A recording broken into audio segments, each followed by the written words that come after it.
morning.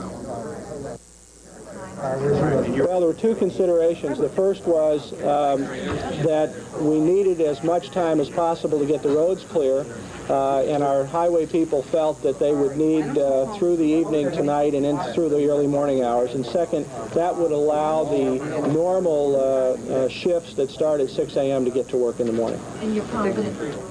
But while the state of emergency is still in effect for Monroe County, everybody is urged to stay off the roads tonight. Some of the roads are still treacherous, particularly in the areas south and east of the city. Some of those roads are impassable. According to the latest figures, 90 to 95% of city roads are open right now. Outside of the city, 90% of the main county roads are open, but that doesn't include your side streets. Many schools have already announced that they will be closing tomorrow, including the city school district. And we'll have more on that coming up later in the newscast. Also, to point out to you, Wayne and Ontario counties have lifted their state of emergency traveling bans tonight. So it appears that it's going to be business as usual tomorrow, but you will definitely want to take it slow as you head back to work. And to get an idea of what the weather's going to be like tonight and tomorrow, we turn it over to Rich Dooley. Marianne, thanks a lot. The storm has lifted up to the north and the east off of the coast of Maine. Right now, we just have the backlash winds with the clearing skies across the area. A bit of sunshine during the day today. We need it after what we had to deal with yesterday and last night. Communities shaded in white right now shows you areas that had over a foot of snow due to the blizzard of '93. I'll have more information about this, storm totals across western New York, and all the post-blizzard information coming up for you in just a bit. Back to you, Mary. Thanks, Rich.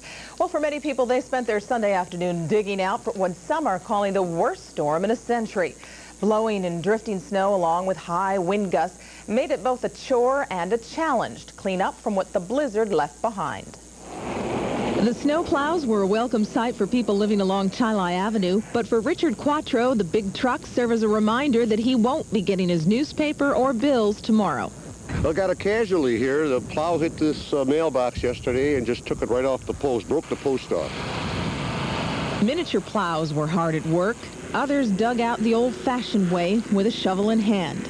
Getting out of the driveway wasn't a problem for Ronald House. I went to get in my car and the battery wouldn't let the car start. So I says, okay, I'll start my son's car. Went to start his car and his car wouldn't start. Another big problem in this storm, fire hydrants. They're totally covered in snow. The city of Rochester is asking all residents to pitch in and try to shovel them out. This landlord pitched in to shovel out his tenant's truck, saving him a ticket. But what are you going to do? Yeah, I guess I'm a nice guy. David Catlin was being a nice guy today, making sure his customers stay warm. Catlin was delivering heating oil today in hopes of preventing headaches tomorrow. Because tomorrow, when all of this traffic is unleashed and all the people that have been inside want to get outside, we won't be able to move. But looking at the way these cars are buried in banks of snow, some folks won't be getting out too soon, unless you're like David Catton, getting through the storm by snowmobile. It's fun. I've been waiting all winter long for something like this. I've been waiting years for a storm like this. And he certainly got it. Officials from the Environmental Services here in Rochester are asking city residents to be patient. Plows will be making more runs at midnight in an effort to clean up the side streets. Bill? Well, as bad as the situation has been over the past 24 hours, it's been a lot better than expected for residents who live along Lake Ontario. The pounding they received could have been much worse. News Source 13's Greg Navarro has more. Greg? Bill, the damage may not be as bad as most expected, but that was little comfort for those residents who had to be evacuated yesterday. So they'll be coming over for you very shortly on that. So we're not forgetting you. You're going to be all right. It was a difficult night for Gurley Goodwin, who for the past 35 years has always been able to weather the storm in her lakeshore home. But this time, the blizzard one, forcing her to evacuate. I hoped and prayed that we'd be able to stay. I was scared stiff. I was so scared. The wind and waves were too much for her home, which couldn't handle the constant pounding. The water was all up the steps, and everything was going by, and I was standing on the steps picking up stuff as it was going by me. Before the storm was over, winds gusted more than 70 miles an hour. ripping the shingles off of roofs and whipping up waves which sprayed everything along the shoreline. Ice of 3-4 inches thick on the back of the homes.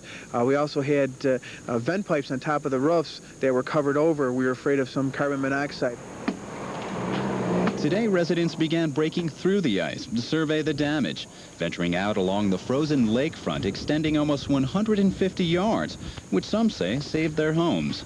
Once that formed, it quieted the house from shaking. What do you think would have happened if that wasn't there? Probably wouldn't be here.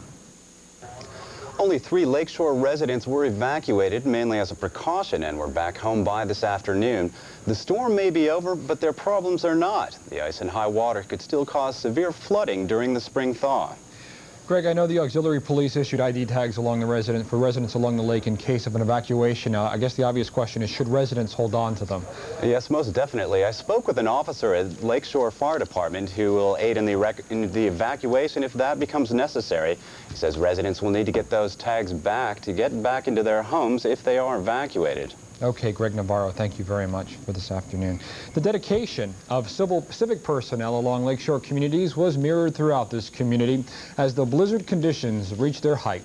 Don Alhart went out today to find out how many coped who had to work around the clock. There are those, of course, who have no choice when such a storm hits. They simply must remain on the job. Oh, it's been hectic. Just a lot of stuck vehicles, and got to get out here and tow them out. And if you got stuck in the snow or your car was towed away when you got up this morning, chances are it's either here at the auto pond on Colfax Street or at Culver Road. And then you have to come here to try to get it back. And that's what many began to do today, finding out just how much it will cost them to get their car back. If cars are moving again, it's because DPW crews have been working around the clock as well. Oh, they're doing a great job. They've been working around the clock. Myself, I'm pretty tired. You got a 6-wheeler? This afternoon, Rich Saltrelli was busy dispatching a fresh set of crews to move out and try to clear the streets. We'll continue through the evening till midnight with payloaders and 6-wheelers in the residentials. At midnight, we have all of our contractors coming back to do a full residential run, hopefully getting all the residential streets open by morning. Fire and ambulance crews also worked around the clock to maintain safety. Last night at the peak of our activity, we had 16 crews working. We've done whatever we can to bring crews in. Some of our employees with 4-wheel drive vehicles and a couple of the company cars with 4-wheel drive vehicles have helped us get crews inside so that we can take the people that are on duty, cycle them into bed for a while, try to get them 6 or 8 hours of sleep at a pop, and then rotate people through. Ambulances, of course, transport patients to hospitals, and one of those to make the trip to Genesee Hospital overnight, Tara Morse. Yes, Hospital 2's worked around the clock to help bring this beautiful baby girl into the world. Yeah, we got here. It was a long ride down, but it took about an hour, but it was worth it. We figured she'd come during the blizzard. There will be stories to tell about the morning she was born. A rough journey to the hospital, perhaps, but memories and stories to tell for a lifetime about the blizzard of '93. This is Don Alhart reporting for News Source 13. Look at that little face. He doesn't get much better than that, right? The newest member of the Morse family has not been named yet, and relatives, including the grandparents, because of the snow, haven't been able to get to the hospital, so they saw their new grandchild for the first time right here on the Evening News. And I bet they're proud grandparents. Very much so. We want to pass along a quick correction here. A state of emergency has been lifted in Orleans County, not Ontario County, as we reported earlier in our show. Okay, and we do have a complete list of closings. Stay tuned, because we'll have an updated list when we come back. Holly, Honeoye Falls, Lima schools all closed, as are Mary Carolina and Mercy High School. MCC, New Testament School, closed. North Star Academy closed. Penfield, Phelps Clifton Springs, all Pittsford schools are closed. Roberts Wesleyan, all Rochester schools. RIT, Rush Henrietta, St. John the Evangelist, and Spencerport Central. U of R, Wayne Central, West Irondequoit, Wheatland Chi-Li, and the Williamson Central School District closed as well tomorrow. Continuing the list, all Storybook Nurseries, Parker Hannafin Corporation, IEC Newark, third shift, you don't have to report to work. U.S. district courts will be closed. The Monroe County Senior Centers, will also be closed, as will be the Oasis at Midtown. Kodak resumes with an A shift on Monday. BOCES, number 1 in Fairport, closed. Brighton Central closed. Webster Central closed. And all Orleans County schools, getting a little tongue-tied here, are closed. And AC Rochester third shift reports tonight. You do report tonight. Delco and C shift does not report tonight. A shift, however, does report tonight. And Colgate Rochester, Hillel School, Yates County Schools, St. John Fisher, Ladder Road Daycare Center is closed. Steuben County schools are closed. Take a deep breath here. Ontario County offices will be closed for non-essential employees. Service Corps of Rochester, Mount Hope Family Center, Seneca City Schools, Genesee County Schools closed. Lyon Schools, Newark Schools, Rochester School for the Deaf, and Genesee County Schools. RTS buses will stop at 7 o'clock tonight and resume normal operations at 4 a.m. Monday. And Liftline will resume normal operations also at 5 a.m. Monday. City Refuge Service will also be canceled tomorrow.